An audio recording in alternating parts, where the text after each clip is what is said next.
আলুর দম সেটা যে ফর্মে থাকুক না কেন আমাদের কিন্তু বেশ লাগে। বাই দা ওয়ে, আমি মামুন, আমার রান্নাঘরে তোমাদেরকে জানাই স্বাগত। আমি আজ বানাতে চলেছি যে কোনো আলুর দম নয়, কাশ্মীরি আলুর দম। তো চলো দেখে নিই কি কি আমি নিচ্ছি। আলু আমি অলরেডি নুন হলুদ দিয়ে মাখিয়ে রেখেছি। আর এখানে দেখো টমেটো, আদা, একটা কাঁচা লঙ্কা, ঝালটা একটু কম ব্যবহার করব, আর 7-8টা কাজু, আর দেখো টক দই। এগুলো কিন্তু আমি একসঙ্গে মিক্সিতে পেস্ট করে ব্যবহার করব। তোমরা চাইলে আলাদা ব্যবহার করতে পারো, কোনো অসুবিধা নেই। আর দেখো আমি এটা ফোড়নের জন্য দেব দারচিনি আর এলাচ।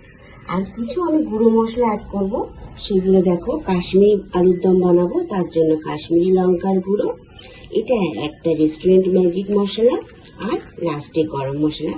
এছাড়া যা যা দেব সেগুলো আমি রান্না করতে করতে তোমাদের সঙ্গে অবশ্যই শেয়ার করবো বন্ধু। এবার দেখো আমি কড়াইতে তেল অলরেডি সরষের তেল গরম করতে বসিয়ে দিয়েছি। এটাতে আমি এই আলুগুলোকে ভেজে নেব। চলো দিয়ে দেওয়া যাক।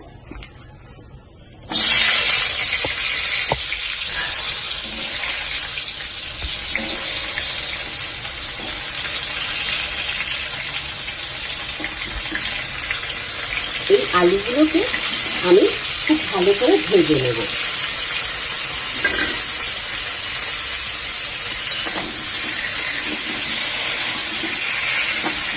আমি ততক্ষণে আলুগুলো ভেজে নিই, তোমরা ততক্ষণে একটু সামান্য অনেক করো, আমি আসছি। বন্ধুরা, আলু ভেজে নিয়ে চলে এসেছি। আলু একদম ভালোভাবে আমি কিন্তু ভেজে নিয়েছি। আর যে মশলাটা পেস্ট করবো বলেছিলাম, দেখো একটু অল্প হলুদ দিয়ে সেটাও পেস্ট করে নিয়েছি। এইবার সোজা কড়াইতে চলে যাই।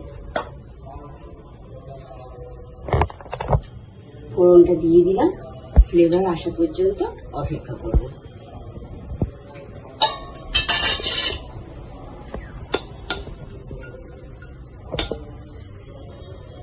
তোমরা যারা কমেন্ট করো, সে নেগেটিভ হোক আর পজিটিভ হোক, দুটোই কিন্তু আমার কাছে সমান মূল্যবান। আর একটা কথা বলি, তোমরা যখন দিদি ভাই বলে বলো না, কমেন্ট করো, আমার ভীষণ ভালো লাগে, সে নেগেটিভ হোক আর পজিটিভ হোক। আর এই রান্না করতে করতে আমি যে তোমাদের সঙ্গে কথা বলি না, এটা থেকে প্লিজ তোমরা আমাকে বঞ্চিত করো না। আমি এইটুকু কথা বলে তোমাদের সাথে সবকিছু শেয়ার করতে চাই। আশা করি তোমরা এইটুকু অধিকার আমাকে দেবে। চলো, এবার এসে গেছে। আমি বারবারই বললাম যে মশলাটা আমি করে রেখেছি, সেটা এবার দিয়ে দেব।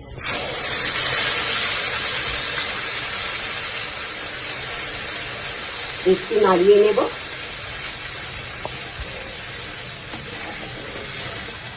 একটু তেল বেশি ব্যবহার করেছি। এইসব রান্না একটু তেল বেশি হলে ক্ষতি লাগে না, কারণ এগুলো সব দিন আমরা খাই না বা খাওয়া উচিত নয়, একাধিক চলতে পারে। আচ্ছা, এই মতো অবস্থায় বন্ধুরা আমি কিছু মশলা অ্যাড করবো, আগেই বলেছিলাম। প্রথমে আমি দেব কাশ্মীরি লঙ্কার গুঁড়ো, এটা ঝাল হবে না, কালারের জন্য।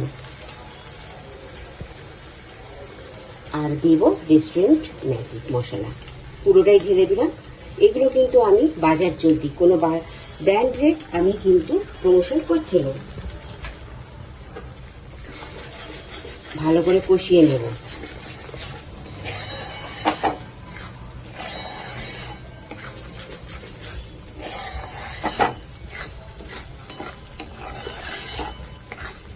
এই আলুর দমে কিন্তু কাশ্মীরি কসুরি মেথি খুব ভালোভাবে যায়, ফ্লেভার দারুণ আসে, কিন্তু আজকে আমি স্কিপ করে গেলাম। দেখো মশলা কিন্তু ভাজা হয়ে গেছে। এইবার আমি ভাজা আলুগুলো দিয়ে দেব। এটা দিয়েও খানিকটা কষিয়ে নেব ভালো করে।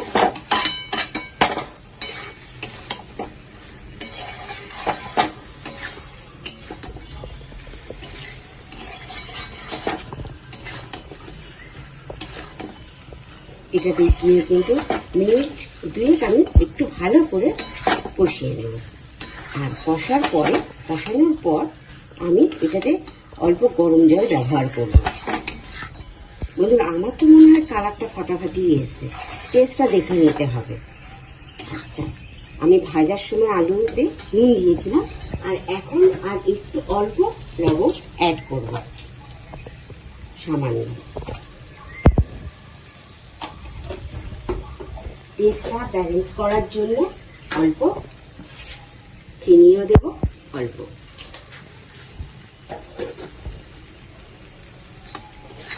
এতে ফ্রেশ ক্রিম দিলেও খুব ফাটাফাটি টেস্ট আসে, কিন্তু এটা যেহেতু আজ আমি একদম ঘরোয়া পদ্ধতিতে করছি, নিজেরা খাবো, সেই জন্য ওগুলো ব্যবহার করছি না।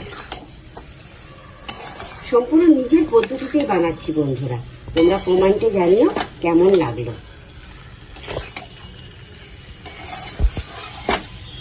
কষানো হয়ে গেছে, অলরেডি অয়েলও রিলিজ করছে। আমি দেব গরম জল।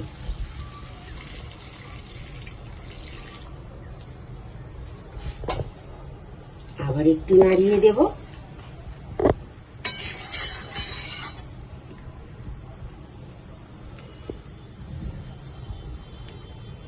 আমার তো দেখে বেশ লাগছে। আচ্ছা, ফোটা অবস্থা আমি এটা ঢাকা দিয়ে দেব। এরপরে ফাইনাল লুক নিয়ে তোমাদের কাছে ফিরে আসছি। বন্ধুরা, এবার ঢাকাটা তুলে দেখি কি অবস্থা এসেছে। এই দেখো,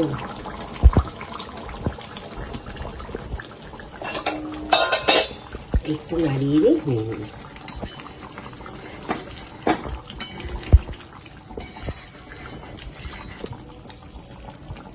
বেশ দেখতে হয়েছে।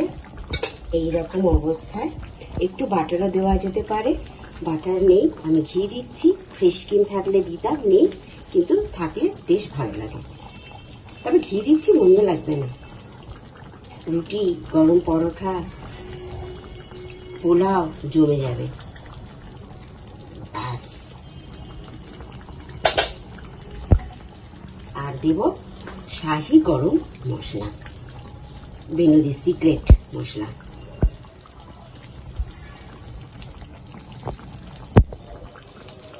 আবার একটু নাড়িয়ে দেব।